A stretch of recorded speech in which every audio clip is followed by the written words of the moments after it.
วิญญาณของหลวงปู่พระครูสุมงคลรัตน์หลวงปู่แดงสุธโภอดีตเจ้าวาดวัดโบสถ์ของหลวงเขาที่ได้มรณภาพไปวันนี้ได้เวลาพอสมควรแล้วเราขอกราบพระนาเมตตาปาฏิธรรมให้พระคุณหลวงพ่อพระภาวนาธรรมพิรัตน์พ่อเจ้าคณะอำเภอเมืองเชียงใหม่จังหวัดเชียงใหม่พ่อเจ้าว่าพระรัตนตะโกธารามได้เป็นทางขึ้นทางบ้านขอพระทางช่วยขึ้นมาปฏิเสธกันน้อย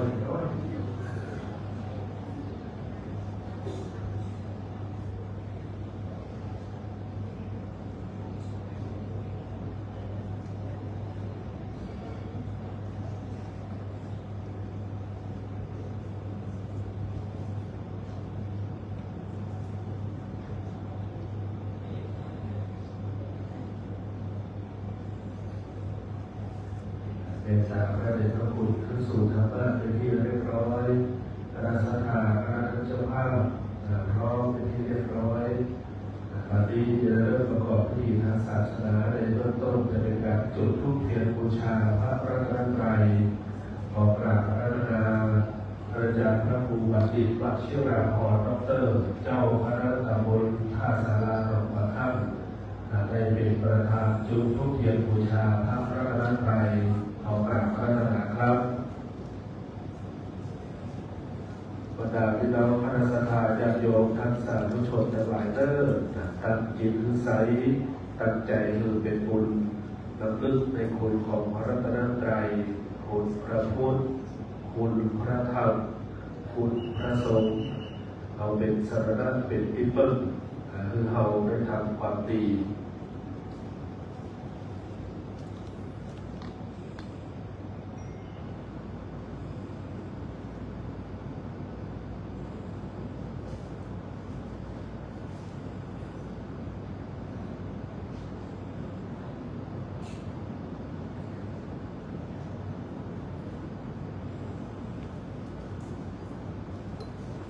ในลำดับต่อไปจะเป็นการจุดธูปเทียนเครื่องทองน้อยที่หน้าหิ้งศพของหลวงปู่พระครูสุมงคลรัตน์ขอกราบรัตนาท่านอาจารย์พระสมุทิสดาพระสโรหลวงพ่อเจ้าพระเจ้าวัดวัดโบสถ์ครบร้อยในเท้าร้องจุดธูปเทียนเครื่องทองน้อยที่หน้าหิ้งศพหลวงปู่นะครับ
ยังพันเต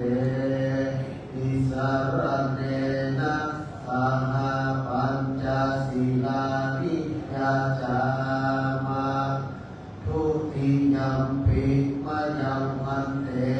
ติสารเนนะสหปัญจศีลานิยาจามาตาติยัมปิมะยังพันเตติสารเนนะสหปัญจศีลานิยาจามานะโมตัสสะภะคะวะโตอะระหะโตสัมมาสัมพุทธัสสะนะโมตัสสะภะคะวะโตอะระหะโตสัมมาสัมพุทธัสสะนะโมตัสสะภะคะวะโตอะระหะโตสัมมาสัมพุทธัสสะนะโมตัสสะภะคะวะโตอะระหะโตสัมมาสัมพุทธัสสะนะโมตัสสะภะคะวะโตอะระหะโตสัมมาสัมพุทธัสสะนะโมตัสสะภะคะวะโตอะระหะโตสัมมาสัมพุทธัสสะพุทธังสรณังคัจฉามิพุทธังสรณังคัจฉามิธัมมังสรณังคัจฉามิธัมมังสรณังคัจฉามิสังฆังสรณังคัจฉามิสังฆังสรณังคัจฉามิทุติยัมปิพุทธังสรณังคัจฉามิทุติยัมปิพุทธังสรณังคัจฉามิทุติยัมปิธัมมังสรณังคัจฉามิทุติยัมปิธัมมังสรณังคัจฉามิทุติยัมปิสังฆังสรณังคัจฉามิทุติยัมปิสังฆังสรณังคัจฉามิตติยัมปิพุทธังสรณังคัจฉามิตติยัมปิพุทธังสรณังคัจฉามิตติยัมปิธัมมังสรณังคัจฉามิตติยัมปิธัมมังสรณังคัจฉามิตติยัมปิสังฆังสรณังคัจฉามิตติยัมปิสังฆังสรณังคัจฉามิติสรณะขมนังนิธิตังอามะพันเตปานาติปาตาเวรมณีสิกขาปะทังสมาธิยามิปานาติปาตาเวรมณีสิกขาปะทังสมาธิยามิอาทินนาทานาเวรมณีสิกขาปะทังสมาธิยามิอาทินนาทานาเวรมณีสิกขาปะทังสมาธิยามิกาเมสุมิจฉาจาราเวรมณีสิกขาปะทังสมาธิยามิกาเมสุมิจฉาจาราเวรมณีสิกขาปะทังสมาธิยามิมุสาวาทาเวรมณีสิกขาปะทังสมาธิยามิมุสาวาทาเวรมณีสิกขาปะทังสมาธิยามิสุราเมรยมัชฌัปปมาทฐานาเวรมณีสิกขาปะทังสมาธิยามิสุราเมรยมัชฌัปปมาทฐานาเวรมณีสิกขาปะทังสมาธิยามิอิมานิปัญจสิกขาปทานิสีเลนะสุขติมยันติสีเลนะโภคสัมปทาสีเลนะนิพุติมยันติตัสมาสีรังวิโสทะเยในลำดับต่อไปจะ เป็นการจุดเทียนสองธรรมพอได้เจริญพรทั้งสสการธิการจันทราได้น้องจุดเทียนสองธรรมที่องค์ธรรมะนึกมาเจริญพร ยืนครับพร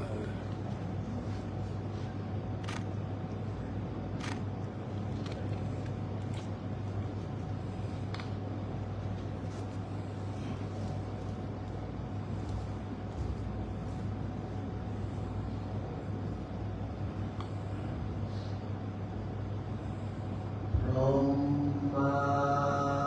จโรกาธิปติสัมภวติอากัญชลีอธิวรังกยาจตา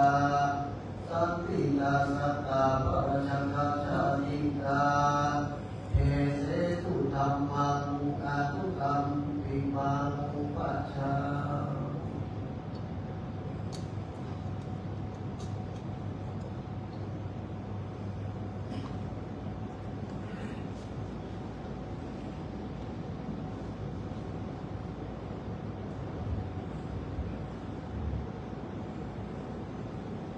นะโม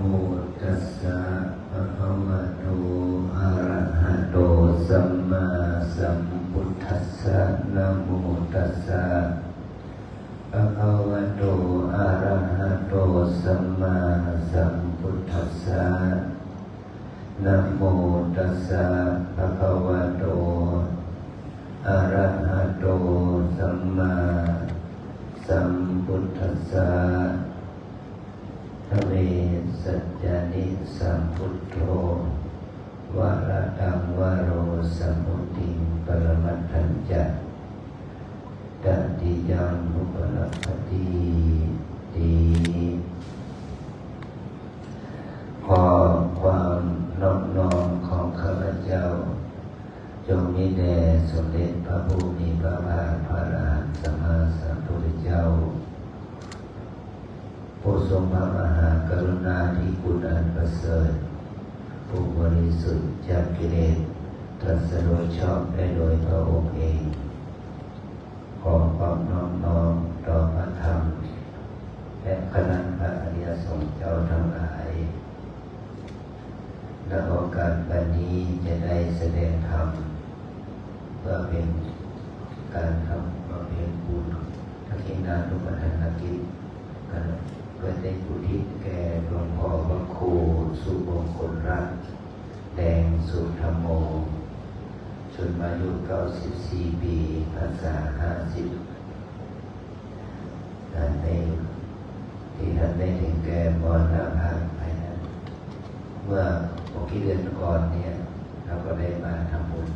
ถวายการสดาเนาะอาตมาก็ได้ขึ้นมาไหว้พระในวิหารนี่แหละก็เห็นพระวิหารเก่าแก่ก็ชื่นใจชอบใจแต่หลวงพ่อมรณภาพวันนั้นได้อยู่ในงาน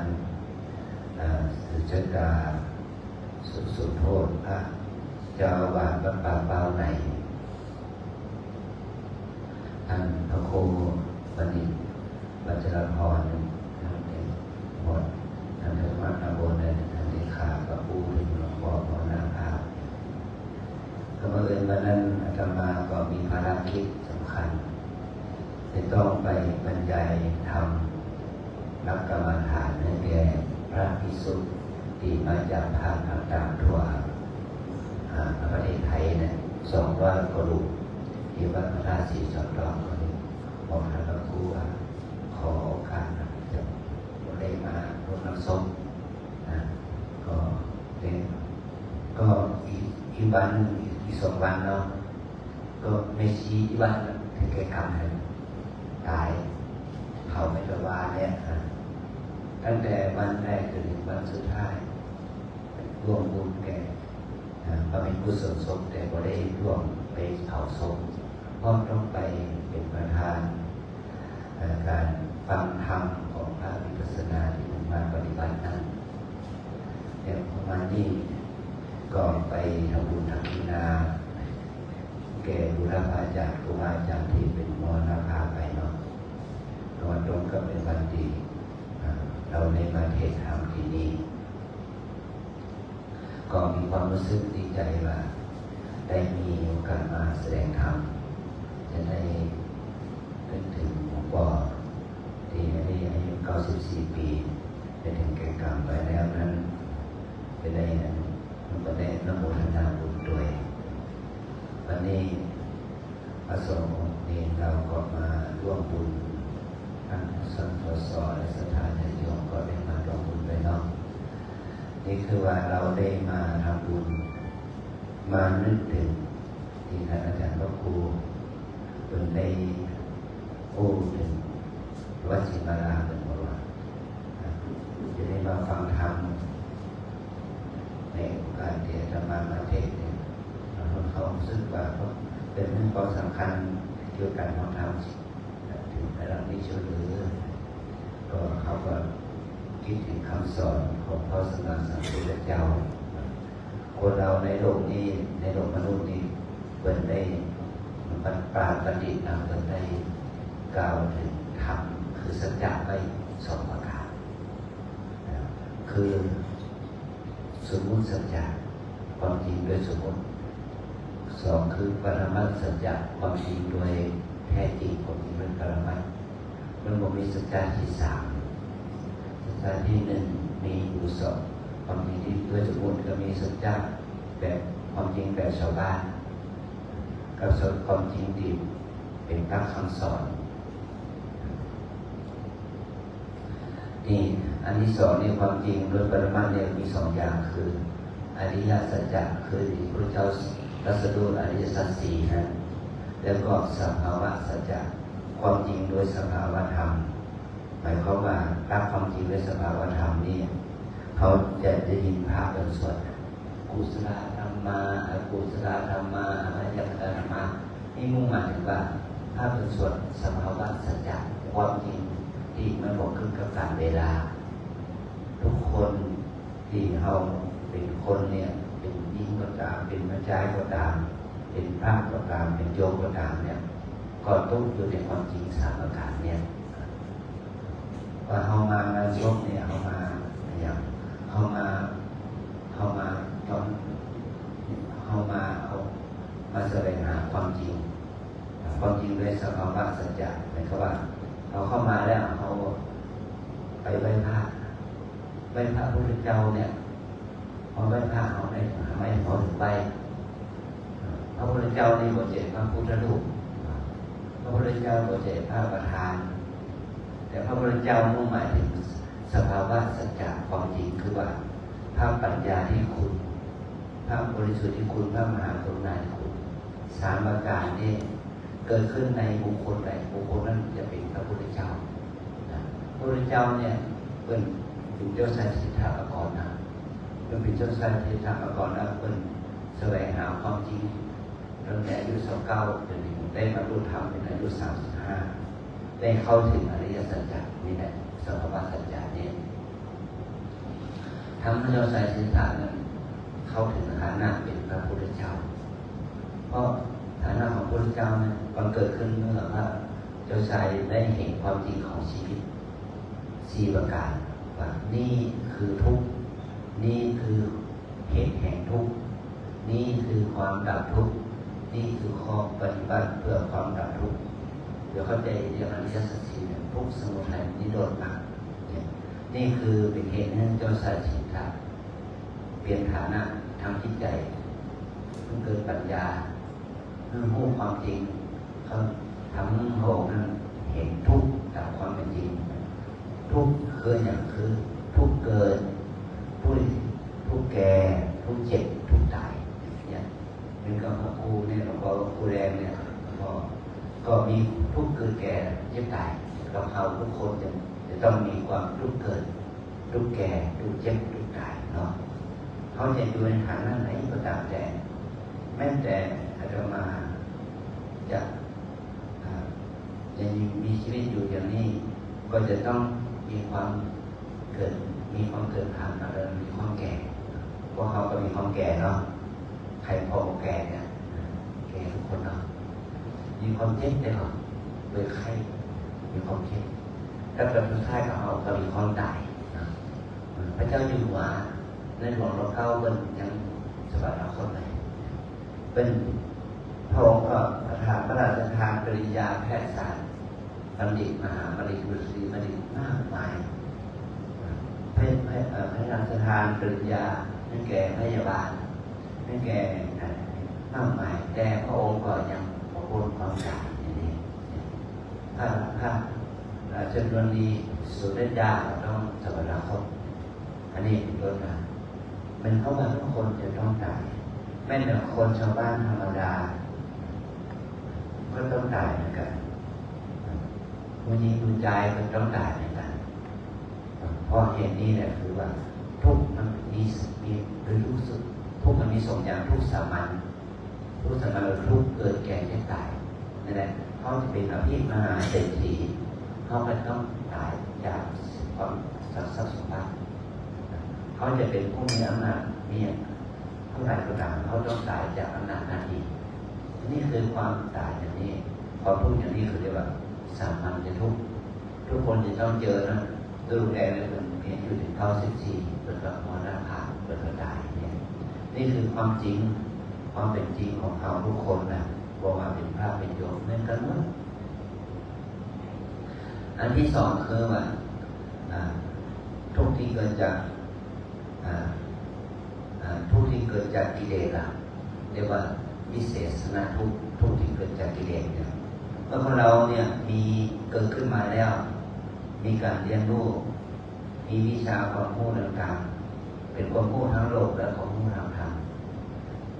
ความรู้ทั้งโลกเนี่ยสอนให้เรามีกิเลสอยากได้นั่นอยากได้นี่อยากมีนั่นอยากมีนี่อยากเป็นนั่นอยากเป็นนี่นี่คือว่ากิเลสนั้นเกิดขึ้นเพราะถูกสอนทั้งแต่โรงเรียนทั้งวิทยาลัยทั้งมหาวิทยาลัยทั้งสถาบันการธุรกิจการงานการบ้านการเมืองอย่างไรต่างๆเนี่ยมันก็จะก่อให้เกิดกิเลสมันก็เกิดขึ้นเมื่อเขาเกิดกิเลสแล้ว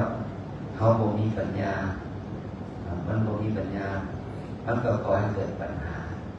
ในทุกที่เกิดจากปัญหาเนี่ยเขาจะต้องใช้ปัญญาก็คือว่าพระองค์ใจว่าเมื่อคุณรู้ทุกข์คุณรู้เหตุทุกข์แล้วคุณจะต้องมีหนทางรับทุกข์พระพุทธเจ้าสอนมาแปดมามีองค์แปดอันนี้หนึ่งคือมีปัญญาสมาธิมีปัญญาเห็นชอบมีสัมมาสังกัปปะมีความคิดความดำริติดต่อในทางที่ชอบสัมมาวาจาเป็นการพูดจามีเจตนาพูดจาในทางที่ดีมีวาจาที่เป็นสัตย์เป็นจริงมันจะก่อนเกิดมีการพูดดีเนี่ยพอกับว่ามันปัญหามันเกิดขึ้นจากปฏิจจ์อู้นะนายกรัฐมนตรีเป็นอย่างคนจะพอเป็นนายกกับพ่อขัดอู้เลยแหละเนาะขัดอู้เป็นก้าวได้แบบอู้หูน้องมันแบบสารรัฐธรรมนูญก็ออกคำสั่งหรือทำหน้าที่อย่างนี้ปัญหาเกิดจากการอู้มันมีปัญหาอันนี้เนาะอันนี้คือว่าปัญหามันเกิดจากการอู้บ่ถูกต้องการกระทำบ่ถูกต้องมันก็เป็นปัญหาถ้าการอู้ถูกต้องการทำถูกต้องแล้วการดำเนินชีวิตหน้าที่การงานถูกต้องมันก็จะเกิดสัมมาความเห็นที่ถูกต้องอันต่อไปก็คือว่าเขาจะต้องเจริญมากคือมีความขยันมีความเพียรแม้แต่ลุงแรงของพ่อครูสุมงคลรัตน์เนี่ยเป็นอายุ94 ปีดูแลว่าพอโคตรของมันตั้งแต่ปี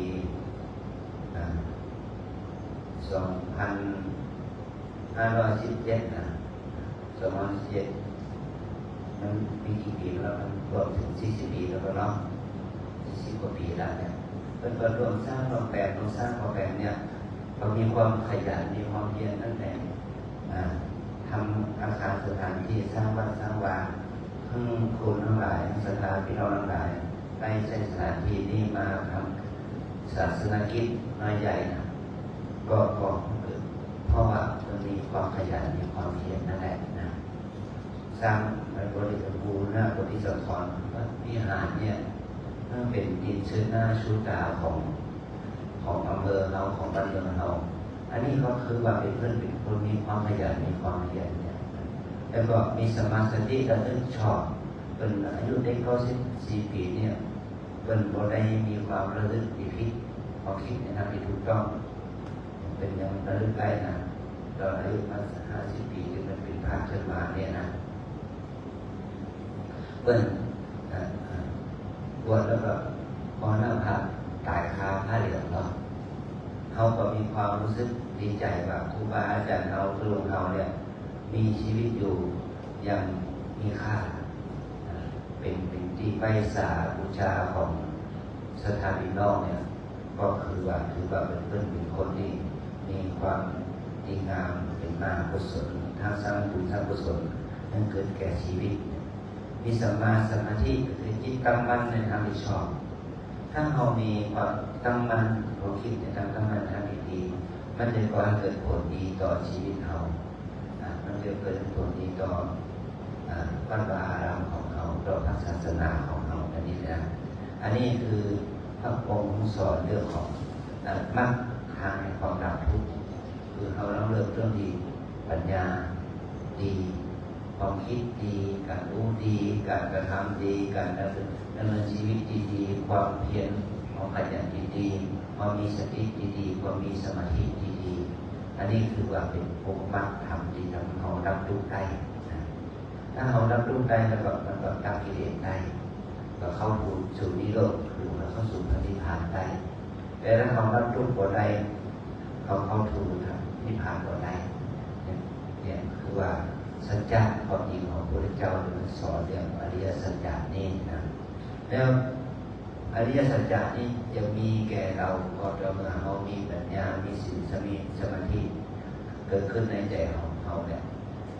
แต่ว่าสัจจะอันที่สองที่กล่าวถึงก็คือสัมภาวะสัจจะความจริงคือความเป็นสัมภาวะแปลว่าเขาจะโง่ตามตัวโง่ตามเขาจะเป็นชาวพุทธก็ตามเป็นชาวคริสต์ก็ตามอิสลามก็ตามเป็นคนฮินดูก็ตามหรือเป็นคนที่บ่มีศาสนาก็ตามคนเหล่านั้นเนี่ยจะต้องอยู่กับความเป็นจริงอย่างนี้คือว่ามีกายมีใจมีกายมีใจมีกายรักษาร่างกายไว้ได้มีใจมีสองอย่างคือกุศลอกุศลอยู่กันที่เราเรียกว่าบุญบาปดีชั่วบุญคือเกิดขึ้นกับมันก็ทำเกิดความสุขเป็นผลบาปเกิดขึ้นก็มีความทุกข์เป็นผลอันนี้สองอย่างเนี่ยเราเรียกว่าสัมภาวะสัจจะแต่ถ้าตัวเราเนี่ยเอาตัวลุงเปรียบเทียบกันเลยครับลุงเนี่ยมีร่างกายมีสังขารเนาะมีร่างกายมีสังขารอยู่นี่ขอเรียกว่าเป็นอภัยญาปฏิธรรมมีแต่ร่างกายแม้จะคนอายุเขา14 ปีแล้วก็ตามร่างกายของคนยังมีอยู่ครบนะมีแขนมีขามีมือมีเท้ามีหูมีตามีครบแต่ขาดใจขาดจิตใจใจนี่มีสองอย่างคือกุศลธรรมอกุศลธรรมนะจิตใจมีสองอย่างที่เราพระเราเรียกว่ากุศลธรรมากุศลธรรมที่เป็นกุศลอกุศลธรรมาคือธรรมที่เป็นอกุศลเนี่ยแทนเมื่อเราทั้งหลายมาอยู่ในการศพในนิหารเนี่ยมันก็มีกุศลศพของพ่อพระครูสุมงคลนั้นเนี่ยมาเอากายมาแล้วถ้าใจเขามองมีสติมองมีสมาธิใจเขาก็เป็นบุญมันก็เป็นอกุศลนะถ้าใจเขามีสติมีปัญญามีความเพียรใจนั้นจะเป็นบุญขึ้นมาเป็นกุศลธรรมมาเรียกว่าตั้งศพบำเพ็ญกุศลนั่นแหละเขาบอกนี่ตั้งศพบำเพ็ญอกุศลนะเขาตั้งศพบำเพ็ญบุญเขาบอกนี่ว่าตั้งศพบำเพ็ญบาปนั่นตั้งศพบำเพ็ญบุญทำให้ใจเขาเป็นบุญเกิดขึ้นใจเป็นบุญเกิดขึ้นด้วยอะไรล่ะด้วยการพึ่งตาสถานนิยมถวายตาสั่งเนี่ยการเทศเนี่ยนะพึ่งตานี่ก็คือบุญไม่เกิดจากพึ่งตาและสองก็คือทำบุญในการรักษาศีลก็ว่าถ้าทางเขามาขอศีลนะขอไม่พลาดทั้งศีลเนี่ยถ้าเขารู้สึกว่าเขามีบาปเขาก็ต้องรับศีลไปแต่ถ้าเขามีบาปเขารับศีลจะทำให้ศีลเขาสะอาดขึ้นก็ว่า แล้วก็บุญบาปเนี่ยมันเกิดขึ้นกับเขานะแล้วก็ว่าเขานั่งอยู่เฉยๆเนี่ยยุงมากัดเนี่ยตกแป๊ะยุงตายมันก็เป็นบาปแล้วนะเนี่ยมันก็มาเข้าฆ่าสัตว์ชีวิตมันก็เป็นบาปนะเข้ากับเจ้าแต่ทำที่ใจเขาเป็นบุญได้อย่างไรก็คือว่าพยายามรักษาศีลห้าหนึ่งข้าพเจ้าขอสมาทานซึ่งการงดเว้นจากการฆ่าสัตว์ชีวิตสองข้าพเจ้าขอสมาทานซึ่งสิกขาบทคือการงดเว้นในการลักทรัพย์และขโมยสามข้าพเจ้าขอสมาทานซึ่งสิกขาบทคือการเว้นจากการประพฤติผิดในการนะสี่ข้าพเจ้าขอสมาทานคือสิกขาบทคือการงดเว้นในการพูดมุสาพูดส่อเสียดพูดคำหยาบพูดคำไม่เลิศท่านสิบห้าก็คือข้าพเจ้าขอสมาทานซึ่งสิกขาบทคือการงดเว้นจากการเสพสุรายาเสพติดสิ่งมึนเมาแบบดื่มสุราเมรัยมัชฌะนี่ว่าสุรานี่คือว่าแอลกอฮอล์นะเมรัยนี่คือว่าพวกเบียร์เมรัยแอลกอฮอล์อ่อนกว่ามัชฌะตัวอย่างคือสิ่งชนิดทุกอย่างแม้แต่บุหรี่ไฟฟ้าบุหรี่ธรรมดายาเสพติดชนิดจะเป็นยาบ้ายาอย่างต่างๆมาเป็นเฮโรอีนกัญชาอย่างต่างๆที่เป็นพวกมัชฌะเพราะว่าสิ่งเหล่านี้สามอย่างนี้สุราเมรัยมัชฌะมันเป็นบ่อเกิดแห่งความประมาทมัวเมาก่อให้เกิดโรคภัยไข้เจ็บของชีวิตเนี่ยนี่เรารักษาศีลเนี่ยเขาบอกว่ารักษาศีลเพื่อเป็นประเวณีเรารักษาศีลเพื่อรักษาตัวเองเนาะถ้าเรารักษาศีลมันรักษาตัวเองได้ถ้ารักษาศีลเนี่ยมันก่อเกิดให้ก่อเกิดสุขภาพดีวิถีชีวิตดีการดำเนินชีวิตก็ดีแล้วก็เป็นเหตุให้เรานั้นมีเป็นคนดีในสังคมได้นะเพราะว่าเรารักษาศีลห้าแล้วก็เราจะรักษาศีลแล้วคนนั้นทำอย่างต่อรักษาศีลมันจบไปแล้วให้รักษาต่อไปแล้วก็คือการภาวนาคือการฟังธรรมเมื่อเราฟังธรรมที่เป็นสอนเนี่ยตอนนี้เราอาตมาแนะนำสอนเรื่องถึงกับสัจธรรมสามประการสองประการเนาะสมมุติสัจจะกับปรมัตถสัจจะสมมุติสัจจะมีอย่างที่สองอย่างเรื่องสัจจะที่พระพุทธเจ้าทรงแสดงในอริยสัจสี่พูดถึงความทุกข์ของชีวิตเกิดแก่เจ็บตายแห่งทุกข์คือกิเลสดับความดับทุกข์เราต้องดับกิเลสแล้วก็เขาจะดับกิเลสได้ก็โดยอาศัยการเจริญปัญญาศีลสมาธินี่คือเงื่อนไขของอริยสัจจะและสภาวะสัจจะคือความจริงที่เป็นสภาวะนะครับว่าคนเราทุกคนนี่เกิดแก่มีคนเราเนี่ยมันจะต้องมีความจริงที่เป็นสภาวะสัจจะมุ่งหมายถึงว่าเขามีร่างกายแล้วเขาก็มีจิตใจนะฮะจิตใจดีเป็นบุญจิตใจก็ดีเป็นบาปเกิดขึ้นได้ทุกคนแม้จะเป็นคนฝรั่งมันค่ะแม้จะคนแขกฝรั่งอะไรก็ตามแต่คนไทยคนจีนคนเดียวกันแต่มันก็ไม่สำคัญที่เป็นบุญเป็นบาปอย่างนี้เหมือนกันหมดเนี่ยแม้แต่เรามาบำเพ็ญกุศลศพเนี่ยเรามาบำเพ็ญกุศลแบบนั่นเกิดสมมุติสัจจะอันที่สองคือคำสอนที่เกี่ยวกับศีลธรรมเนี่ยพระพุทธเจ้าได้ทรงแสดงไว้ให้เราได้ประพฤติปฏิบัติตามศีลตามธรรมนี้และสัจจะที่สองคือสัจจะที่เขาเรียกขาดกันเป็นนี่ก่อนพ่อเป็นแม่เป็นพี่เป็นน้องเป็นลุงป้าน้าอาเป็นพระสงฆ์องค์เนรเป็นศรัทธาญาติโยมนะเป็นคนเป็นสัตว์อย่างนี้เขาเรียกว่าสมมุติสัจจะที่ชาวโลกใช้เรียกขาดกันเป็นว่าสัจจะมีสองประการอย่างนี้นะเขาเมื่อเขาอยู่กับโลกอยู่กับสังคมเขาจะต้องเข้าใจสัจจะสองประการนี้พูดถึงระเบียบกฎเกณฑ์ประเพณีวัฒนธรรมศีลธรรมความดีงามพูดถึงความเป็นจริงของชีวิตคนเรามีความเกิดแก่เจ็บตายเป็นธรรมดาเขาจะดำเนินชีวิตเป็นไปเรื่องความรับทุกข์เขาจะดำเนินชีวิตเป็นไปเรื่องความสุขนั่นก่อนเกิดประโยชน์ส่วนผลให้แก่ตนและสังคมสืบต่อไปเพื่อให้เป็นปัจจัยเราได้ถึงความจริงของชีวิตว่าชีวิตของเรานั้นมีบุญมีบาปมีกุศลอกุศลลงนี้ลงหน้าเพื่อความเจริญแห่งความผลนิพพานเป็นชุดนั้นเราจะต้องมาปฏิบัติกันอย่างนี้และจะทำให้อานิสงส์นี้เกิดขึ้นกับเราแม้แต่เรามางานศพเนี่ยเรามาฟังธรรมฟังเทศเราทำแล้วเราก็มาการรักษาศีลมาฟัง ภาวนาสงบจิตสงบใจเนี่ยก็จะเพื่อแผ่บุญกุศลไปถึงหลวงพ่อพระครูสุมงคลราชนี่นะเขาแผ่บุญกุศลนี่ก่อนเพราะว่าเขามีความศรัทธามีความเชื่อความศรัทธาในบุญเมื่อเรามีความศรัทธามีความเชื่อในบุญเนี่ยเขาก็แผ่ส่วนบุญไปต่อบางทีตามนะตามบางเรื่องยังกิกุศลเพื่อแผ่บุญแผ่กุศลยันหน้าหมายการไปถึงผู้มรณภาพไปถึงผู้ตายเมื่อผู้ตายผู้มรณภาพนั้นได้ตั้งอนุโมทนาบุญก็จะได้ยินดีปิติก่อนเกิดมาโจทย์ส่วนเป็นคนเนื่องจากไปเกิดในภพภูมิที่ดีสุขติภูมิ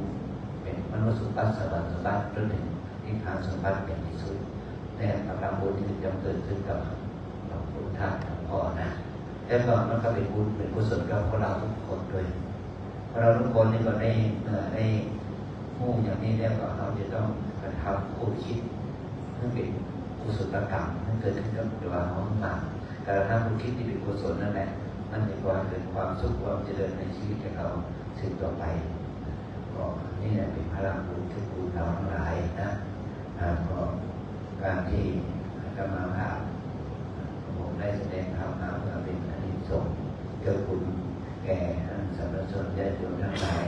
ที่ได้มาเป็นกุศลสมในคราวครั้งนี้ก็เห็นว่าสมควรเวลาจึงขอสมมติยุติตรงผมไว้แต่เพียงเท่านี้ขอพลังบุญกุศลทานศีลภาวนานี้โยมเป็นธรรมะเดชะพระวัปัจจัยเกิดบุญลงที่เป็นหลวงพ่อพระครูสุมงคลราชแดงสุธโมจนอายุ94 ปีพรรษา50ที่ท่านได้กระทำที่ท่านได้บำเพ็ญศาสนกิจในศาสนานี้ขอเป็นพลังบุญเกิดคุณหลวงพ่อได้มีความสุขความเจริญในสัมมาปฏิบัติเพื่อความน้อมทำให้บุญในหน้าที่ในชีวิตกับงานของท่านในภาวะที่ท่านได้มาเป็นกุศลนี้ขอเป็นพลังบุญเกิดคุณท่านได้เจริญน้อมทำให้บุญในสัมมาปฏิบัติเพื่อความเจริญแห่งมรรคผลนิพพานเป็นที่สุดจงมาเกิดผลแก่ท่านทั้งหลายจงทุกข์ทรมานกันด้วยเถิดสาธุสาธุสาธุเป็นตาบารมีพระเดชพระคุณหลวงพ่อพระภาวนาปานุรัตน์หลวงพ่อเจ้าคณะอำเภอเมืองเชียงใหม่เจ้าวัดวัดร่ำเบิกตะโพธารามได้เป็นตาแสดงพระสัทธรรมเทศนาอันเป็นธรรมะคำสอนในองค์สมเด็จพระสัมมาสัมพุทธเจ้าโดยธรรมดาศรัทธาญาติโยมทั้งสาธุชนทั้งหลายได้พิจารณาเพื่อได้เกิดปัญญาด้วยกันในลำดับต่อไปจะเป็นการน้อมถวายจตุปัจจัยทายธรรมการเทศน์ขอกราบนิมนต์หลวงพ่อพระครูพันธิวชิราภรณ์ดร.หลวงพ่อเจ้าคณะตำบลตาสลาหลวงประคับได้เข้าน้อมประเทศการเทศน์แด่เป็นพระคุณหลวงพ่อครับ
ทุเม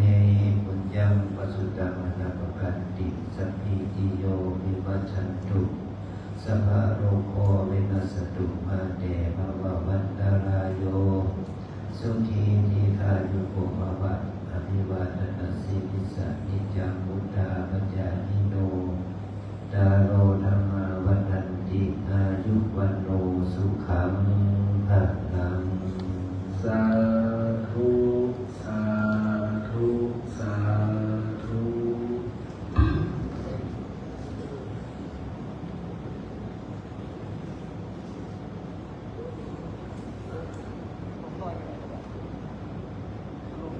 ประ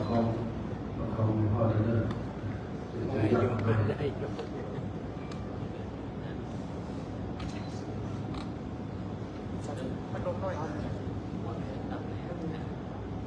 เป็นตาพระเดชพระคุณหลวงพ่อพระภาวนาธรรมาภิรัตน์หลวงพ่อเจ้าคณะอำเภอเมืองเชียงใหม่พ่อเจ้าวาดวัดพระเปิดจตุธารามได้เมตตาแสดงพระธรรมเทศนาเป็นที่เรียบร้อยในลำดับต่อไปนั้นอยากจะได้เป็นการจุดธูปเทียนบูชาพระอภิธรรม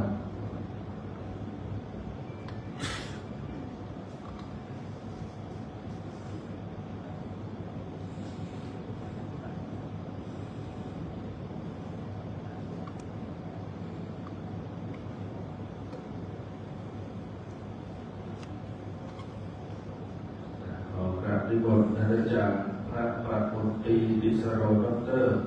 เจ้าสำนักสงฆ์ที่มงคลสันทราย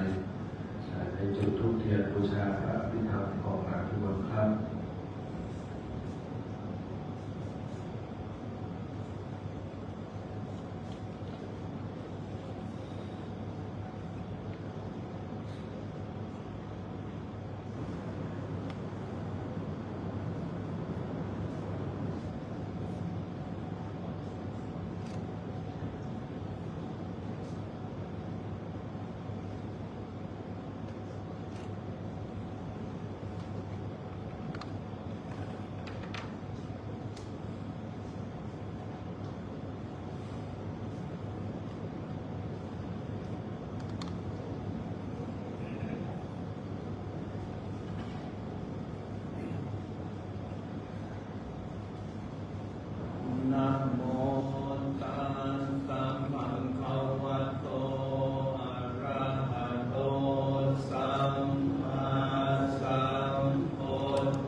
จะสมุ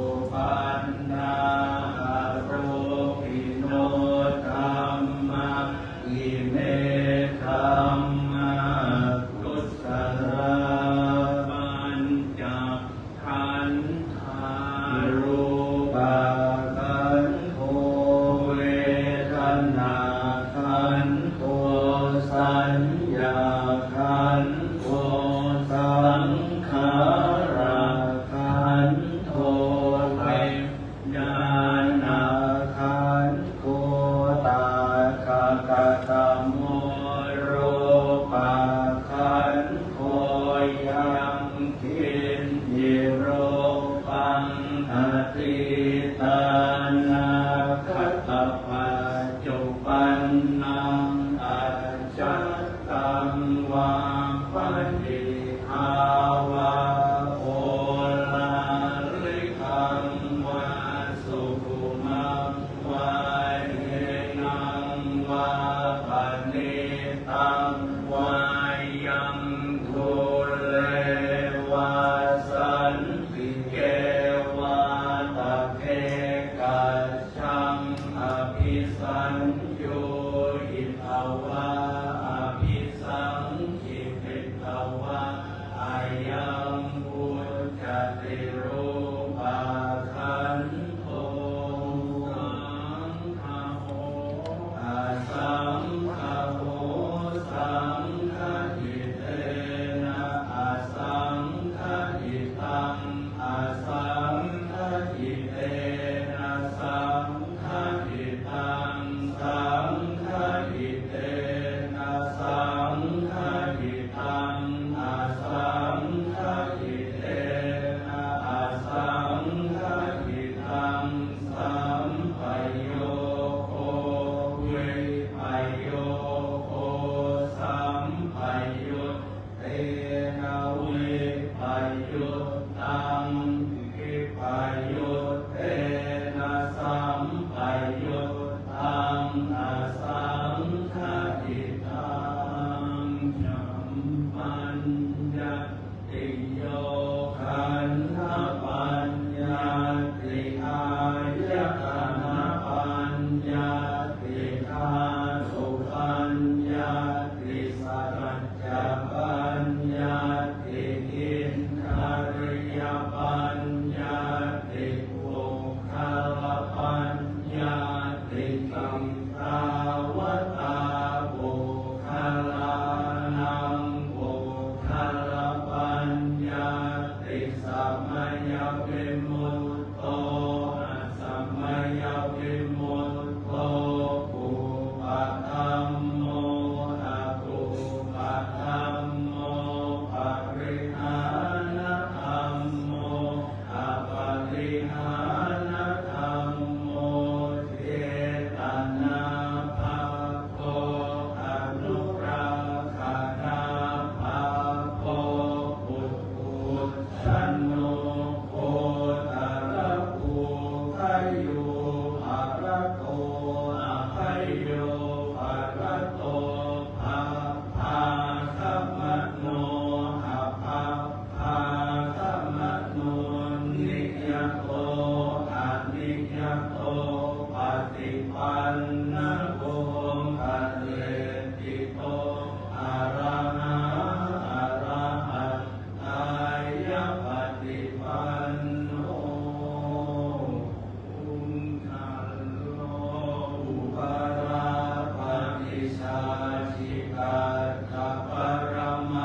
โยนาภิปัจจโยวิคัตปัจจโยอวิคัตปัจจโย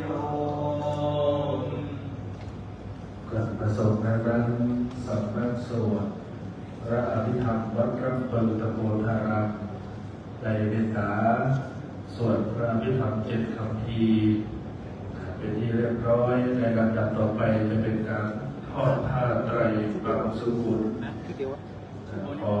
การพัฒนาท่านพระสมุสิทธิชัยทิตะปัญโยว่าตอนจัดในเข้าทอดผ้าไตรบางสุกุลนะครับ การพัฒนาหลวงพ่อพระครูวิสิทธิธรรมกรหลวงพ่อเจ้าวาดวัดศรีมารามพ่อเจ้าคณะตำบลสักกาในทอดผ้าไตรบางสุกุลของการพัฒนาครับ การพัฒนาพระอธิการวิบูลย์อธิปัญโยหลวงพ่อเจ้าอาวาสวัดดอนโพส้มทอดผ้าบางสุกุลครับการพัฒนาพระอธิการฐานะเขตปัญโยหลวงพ่อเจ้าอาวาสวัดศรีบัวเงินเอาทอดผ้าไตรบางสุกุลของการพัฒนาครับ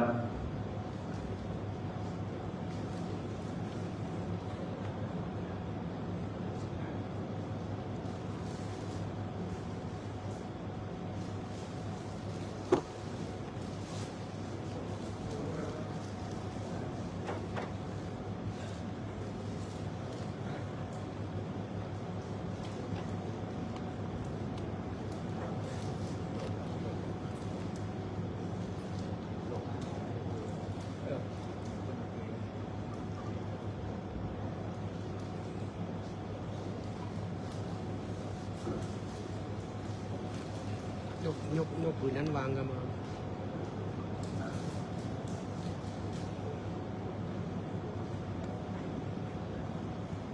ชุดเดียวครับ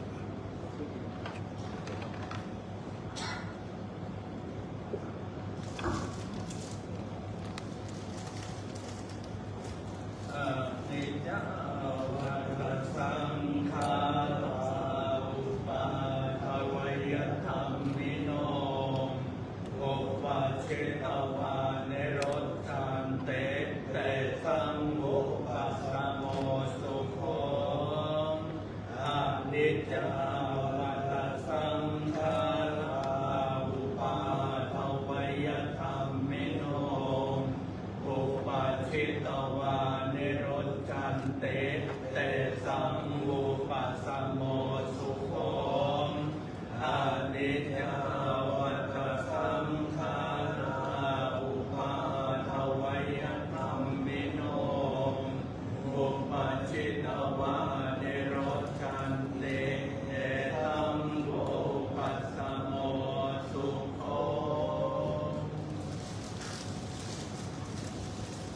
ประสงค์ทางการคณะสวดพระอภิธรรมและพิจารณาพระไตรบางสุกุลเป็นที่เรียบร้อยเดี๋ยวเจ้าหน้าที่จะจัดเตรียมเครื่องไทยทานสักครู่นะครับ นี่ครับมี2 ชุด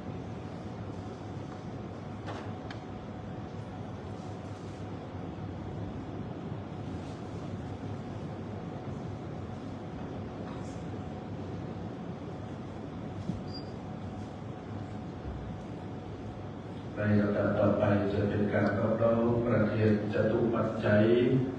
ไทยทานแด่พระคุณเจ้าสวดพระอภิธรรม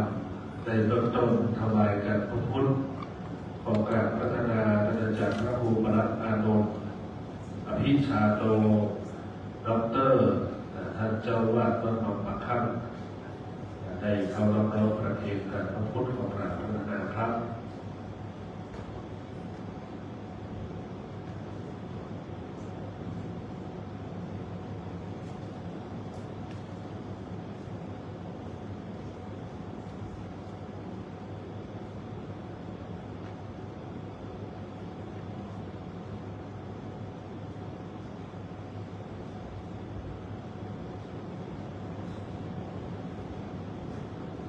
ลำดับต่อไปจะเป็นการร้องประเคนจตุปัจจัยทายทานแด่พระคุณ เจ้าสวดพระพิธรรมรูปแรกของการที่บทท่านพระมหาดนตรีอธิการโรท่านเจ้าวาดวัดโพธิมงคลได้เข้าน้อมประเทศจตุปัจจัยทายทานของการที่บอกครับ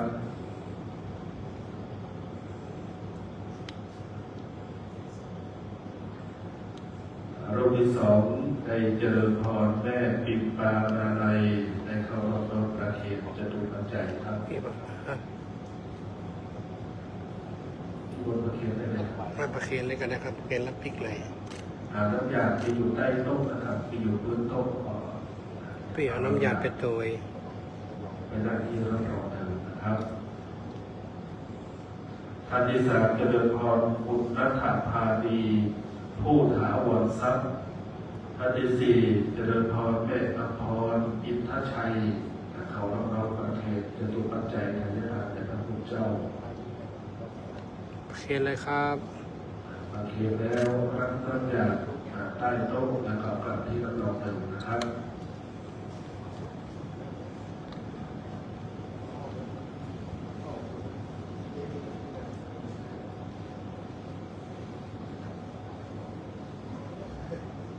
และเจริญพรร้อยตรีสุวิทย์สถิตจัจจารุในเขามอบปฏิภาระแด่พระอายุวนา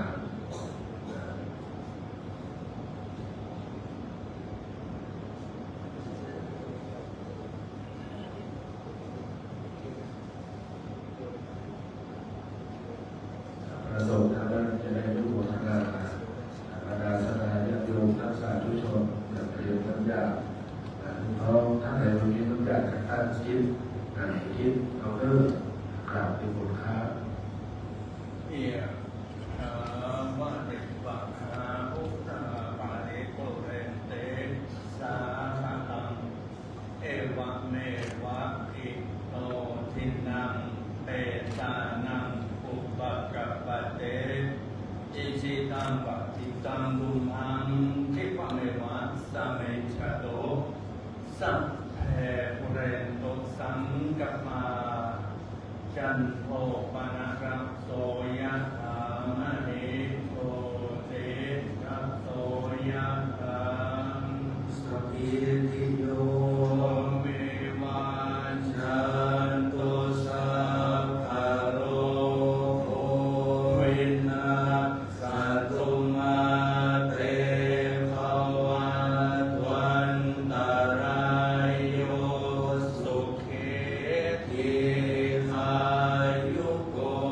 ภวะอภิวาทนาสิริสนิ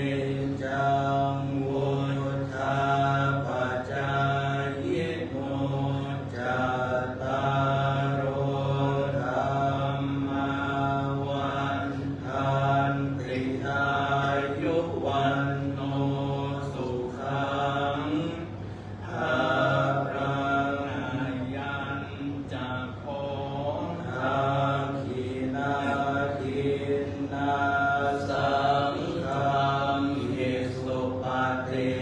ทิตาทิคราตังหิตายาสัทธานาโสอุปการปฏิโสยาติธัมโมจะอายังนิทัสสิโตเป็นตานะบูชาจักตาบุรารังคลันจะภิกขุนัมมนุปเท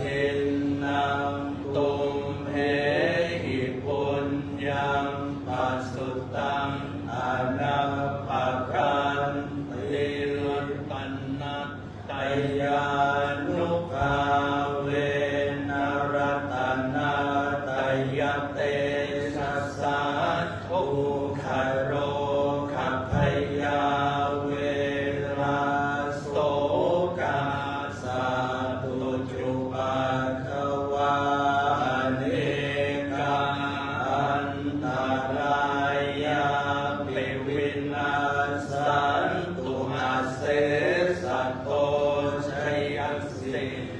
ทานังลาหังโสเทหะขยังสุขังพลังสิริอายุจวันโนจะโพคังวุฒิจยสวาสัตวาสาจะอายุจะเชวสิทธิภาวันตุเตภาวะตุสัพพมังคารังลาคันตุสัพพเทวตาสัพพพุทธานุภาเวนัสสัทธาโสทิภวันตุเตภาวะตุสัพพมังคารังลาคันตุสัพพเทวตาสัพพธรรมานุภาเวนัสสัทธาโสทิภวันตุเตภาวะตุสัพพมังคารังราคันตุสัพพเทวตาสัพพสังฆาโนอาเวนัสสัทธาโสทิภาวันตุเต สาธุสาธุสาธุครับท่านผู้มีเกียรติเคารพท่านครับเพื่อการกระทำบุญทักษิณานุปทานในค่ำคืนนี้ในบริบูรณ์ตามบุญกิริยาวัตถุสามคือทานนามัยบุญสำเร็จด้วยการพื้นทานศีลนามัยบุญสำเร็จด้วยการรักษาศีลและภาวนาไมยบุญสำเร็จด้วยการเจริญภาวนานะครับจะได้ขออนุญาตนะครับเวลาเราจะนี้ไปครับเชิญทุกท่านได้นั่งสมาธิเจริญจิตภาวนาเพื่อที่สร้างบุญกุศลทั้งหลายไปถึงจิตดวงวิญญาณของหลวงพ่อท่านเป็นผู้สุขมงคลรัตน์ครับเชิญทุกท่านครับ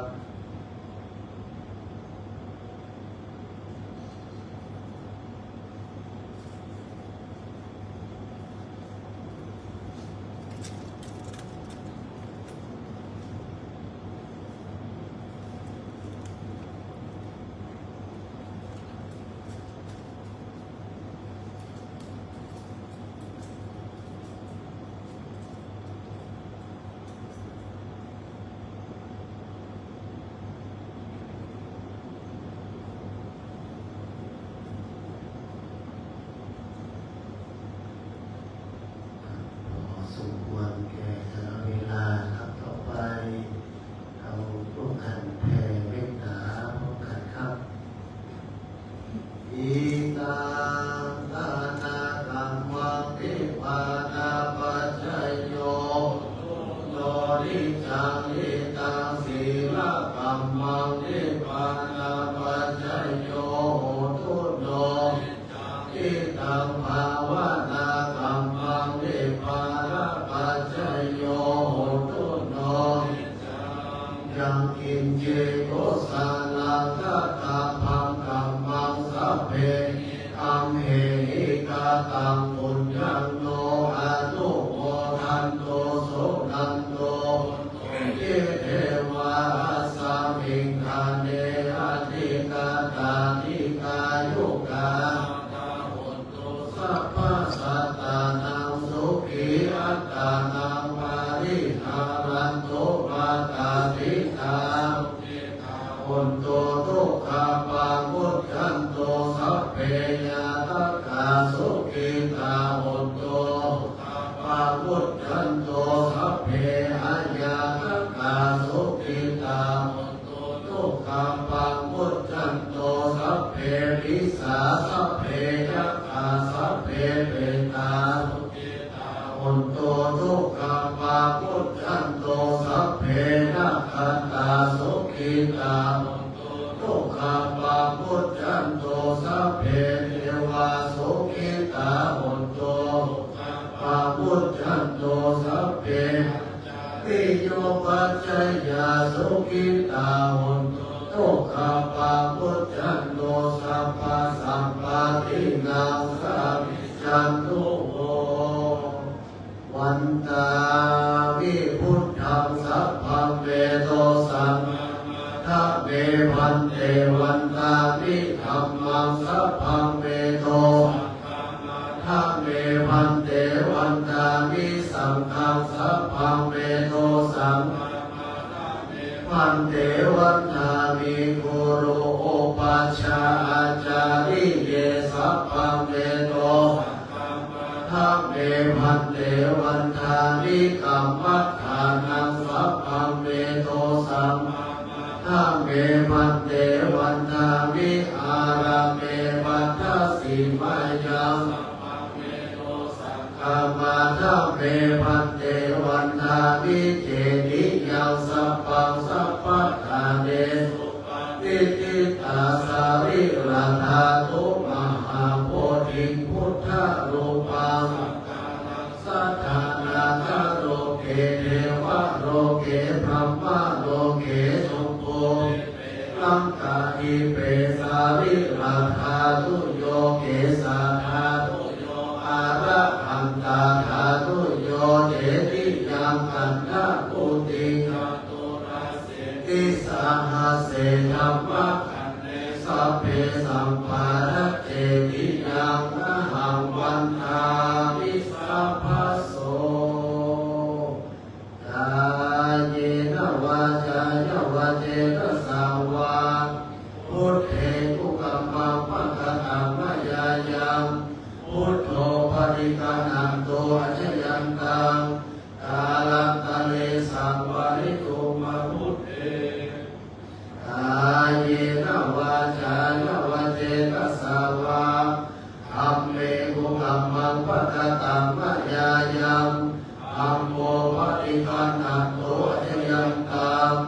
กาลังทะเลสังวาริตุมาธัมเมกายเยนะวาจายะวะเจตสาวาสังเกกุกัมมังปะกะตังมะยายังสังโฆปฏิกานันโตอัจฉยันตังกาลังทะเลสังวาริตุมาสังเกไปดังน้อยของกันได้จังปริณาของผู้สุขรัตครับวันตาวิพันเตสัพพะนาภาราตังคามัต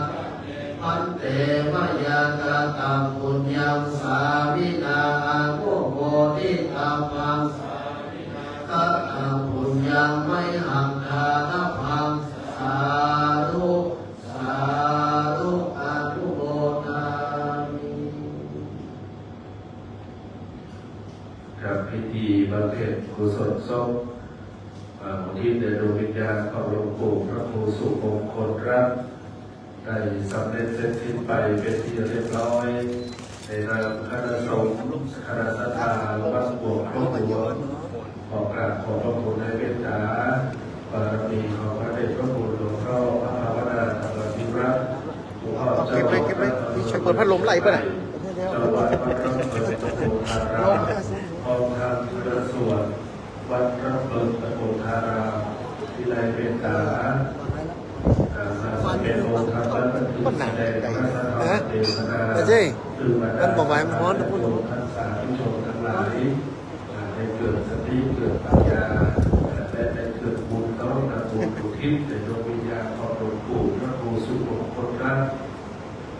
และขอกราบขอบพระคุณในเมตตาคณะสงฆ์ตำบลท่าสาราหนองปะคั่งซึ่งโดยอาจารย์พระครูบัณฑิตวชิราภรณ์ดร.พ่อเจ้าคณะตำบลท่าสาราหนองปะคั่งพร้อมด้วยเจ้าอาวาสทุกวัดในเขตปกครองและพระภิกษุสงฆ์สามเณรที่ได้รับเป็นเจ้าภาพในค่ำคืนวันนี้ขอทุกโมทนาและบรรดาพระสัทธาญาติโยมรักษาทุกชนทั้งหลายเด้อ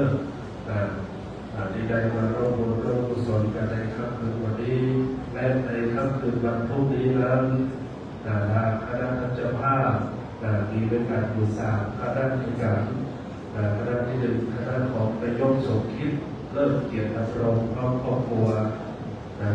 สองคณะของท่านอาจารย์พระครูปริยัติวัชรานุกูลท่านอาจารย์เจ้าวาดวัดศรีอ้วนตำบลนาครัวอำเภอแม่ทาจังหวัดลำปางซึ่งว่าอาจารย์ก็เคยเป็นพระสงฆ์สามเณรวัดโป่งครอบครัวที่ดีมาก่อนและคณะที่สามคณะของเทศบาลตำบลท่าสาราซึ่งจะได้กราบพระราชทาน